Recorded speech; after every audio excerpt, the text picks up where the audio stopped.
Hello guys, this is Sovik here and today's topic is going to be very helpful to you whenever you want to buy a second-hand mobile from OLX or any website.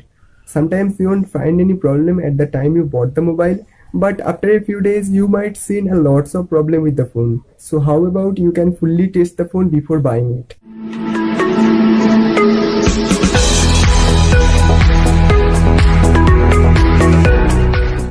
There is an application named TestM. It has a good rating in the Play Store. So I suggest you to read the reviews before downloading.